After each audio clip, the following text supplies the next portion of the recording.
Hai semuanya, ketemu lagi bareng Mihu di sini. Oh ya, kali ini Mihu akan membawakan alur cerita Donghua yang berjudul Battle Through the Heaven. Mihu mengingatkan sekali lagi ya bahwa konten ini full spoiler. Tanpa lama-lama lagi, yuk langsung aja kita masuk ke isi ceritanya.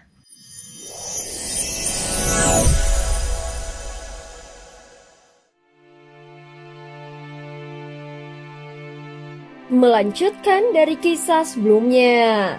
Sebelumnya setelah Feng Xichang dan kelompoknya pergi, Xiaoyan beserta tim Fearless juga pergi dengan menggunakan kekuatan jiwa ilusi menuju lokasi avatar Yuan Shen. Di suatu tempat di wilayah Kampan Laut Barat, tiba-tiba muncul sebuah lubang hitam. Setelah beberapa saat, kapal Dewa Kuno pun muncul dari lubang hitam di tengah kehampaan. Setelah melalui perombakan oleh Ding Yue, kini kapal Dewa Kuno memancarkan cahaya kemasan yang mencolok, itu tampak kuno namun penuh keteguhan.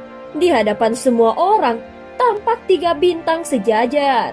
Namun jika diperhatikan lebih seksama, terlihat di depan ketiga bintang tersebut ada sosok besar yang menggerakkan mereka. Meskipun antar bintang itu masih memiliki jarak, namun ada tali besi yang melilit di bintang-bintang itu. Tidak diketahui seberapa besar kekuatan yang dibutuhkan hingga mampu menyeret ketiga bintang mati itu untuk bergerak maju. Ini, tubuh seperti apa yang bisa menyeret sebuah bintang seperti ini? Pemandangan itu benar-benar membuat Xiao Zhan terkejut.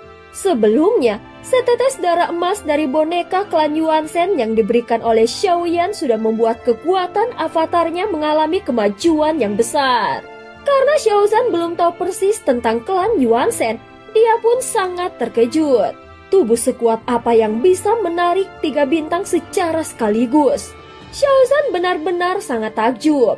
Sebagai seseorang yang juga menempuh jalur tubuh fisik, dia tahu bahwa untuk mencapai tingkat ini bukan hanya soal bakat biasa. Dia bahkan sadar bahwa seumur hidupnya dia tidak akan pernah bisa mencapainya. Xiaoyan, avatarmu ini terlalu kuat, ucap Xiao Zhan dengan kagum. Itulah kekuatan klan Yuan Shen dari zaman kuno, jawab Xiaoyan. Dia sedikit menjelaskan ketika melihat rasa penasaran di wajah semua orang. Bahkan klan sekuat itu pun bisa musnah. Mereka bergumam dan tidak bisa menyembunyikan rasa terkejut. Metode kultivasi mereka memang telah menyebabkan kehancurannya. Raja Dewa Ye tiba-tiba angkat bicara dari dalam kapal Dewa Kuno itu. Dia datang bersama Ye Beijing dan berkata dengan suara yang dalam. Saat melihat Raja Dewa Ye, Xiaoyan segera memberi salam hormat. Salam senior. Ketika Raja Dewa Ye muncul sebelumnya, Xiaoyan sebenarnya sudah dalam keadaan terpojok. Niatnya adalah turun tangan untuk membantu Xiaoyan melewati krisis itu. Tetapi Xiaoyan menolaknya dan kemudian Ye Beijing juga menghalanginya. Pada akhirnya Xiaoyan benar-benar mampu mengatasi krisis itu dengan kekuatannya sendiri.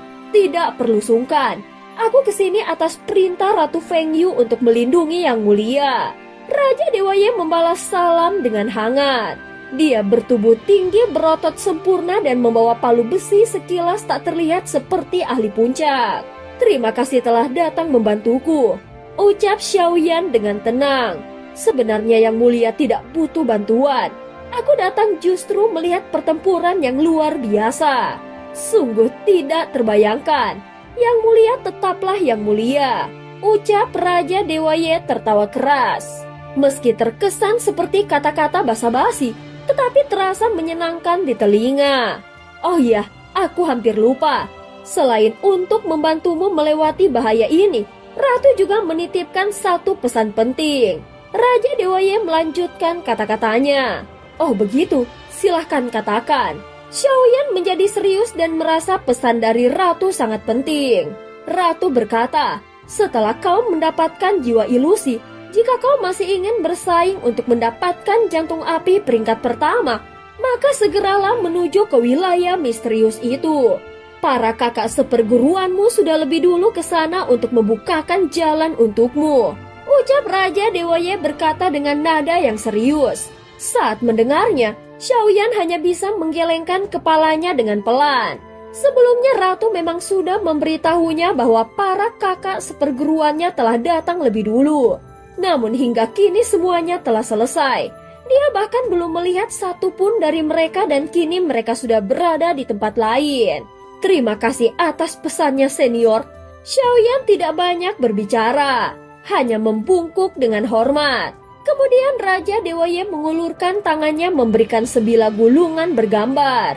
Ratu juga memintaku agar aku memberikanmu ini dan kau akan mengerti setelah melihatnya. Xiaoyan mengangguk dan menerima gulungan itu. Di bawah tatapan semua orang, dia perlahan membukanya. Begitu dibuka, wajah Xiaoyan langsung memerah.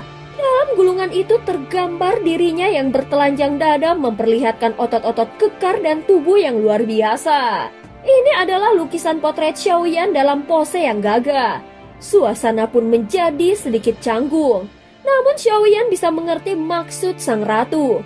Ini adalah bentuk sindiran atau pamer kepada Ye Beijing. Sebelumnya Ratu juga pernah mengatakan bahwa jantung api peringkat pertama berada di wilayah Kampan Selatan. Namun untuk menuju ke sana, dia harus lebih dulu pergi ke ruang Dewa Kekacauan. Xiaoyan berpikir sejenak lalu segera menyusun rencana perjalanan. Jika benar ruang Dewa Kekacauan bisa membuat avatar Yuan Shen-nya meningkat ke ranah yang lebih tinggi, maka itu akan sangat membantunya dalam pertempuran mendatang.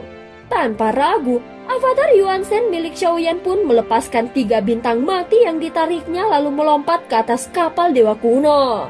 Cahaya menyapu Kampan di Laut Barat setelah mengalami bencana kehancuran besar.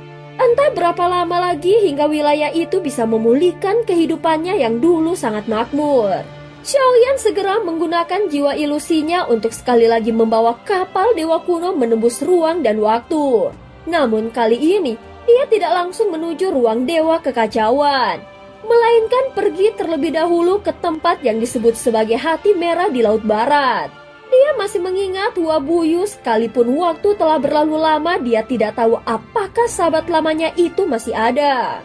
Bahkan saat dalam perjalanan, Xiaoyan masih khawatir apakah tempat itu masih bertahan. Perjalanan jarak pendek yang menggunakan jiwa ilusi tidak memberikan beban besar bagi Xiaoyan. Bahkan saat digunakan dalam kecepatan tinggi masih mampu menanggung konsumsi energi seperti itu tanpa kesulitan berarti. Di dalam Kampan Laut Barat terdapat 1 bintang berbentuk hati yang seluruhnya berwarna merah menyala. Dan itu masih berputar perlahan di tempatnya. Namun dari kejauhan, tampaknya tidak ada tanda-tanda kehidupan di sekitarnya. Saat melihat pemandangan ini, hati Xiaoyan terasa berat. Meskipun dia sudah menduga jawabannya di dalam lubuk hatinya, tetap saja saat benar-benar tiba di tempat ini, dia merasa enggan untuk mempercayainya. Dia memandang ke arah bintang hati merah dengan tatapan penuh keraguan. Dia ragu apakah harus mendekat untuk memastikannya secara langsung. Namun saat kekuatan jiwanya menyapu melewati tempat itu, dia justru mendeteksi adanya sisa-sisa aura kehidupan. Kegelisahan di dalam hatinya pun langsung tergantikan oleh harapan. Dan tanpa ragu lagi, dia masuk ke dalam bintang hati merah. Saat melihat bentuk khas dari tempat itu, dia segera menyadari bahwa ini bukan sekedar bintang biasa, melainkan jantung yang berasal dari tubuh Jiuyin.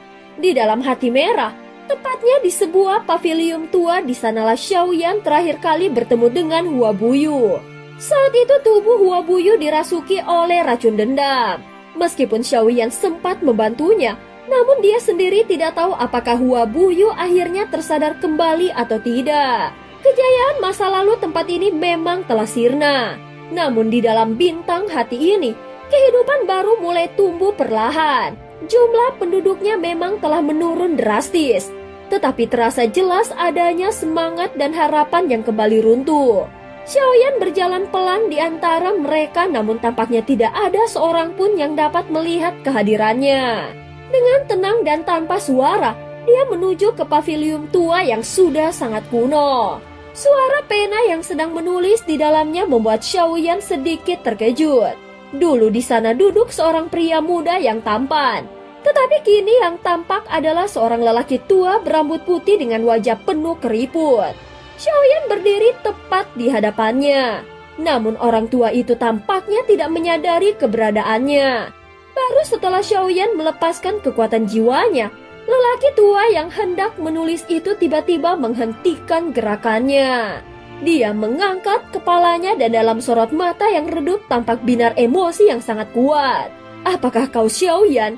Meski telah berubah menjadi sosok tua renta, wajahnya masih dapat dikenali dan dialah pria tampan yang pernah dikenal oleh Xiaoyan. Xiaoyan, bertahun-tahun telah berlalu begitu cepat. Apakah kau baik-baik saja? Kalimat ini terdengar ringan seperti hembusan angin, namun menimbulkan guncangan besar di dalam hati Xiaoyan. Bagaikan menegak satu tegukan arak keras secara tiba-tiba dan menyisakan kehangatan sekaligus dalam rasa getir di dalam dada. Jelas saat ini Xiaoyan juga sedikit terharu melihat sosok tua di hadapannya. Dan cerita pun berakhir. Terima kasih udah dengerin Mihu dari awal sampai akhir ya. Sampai jumpa.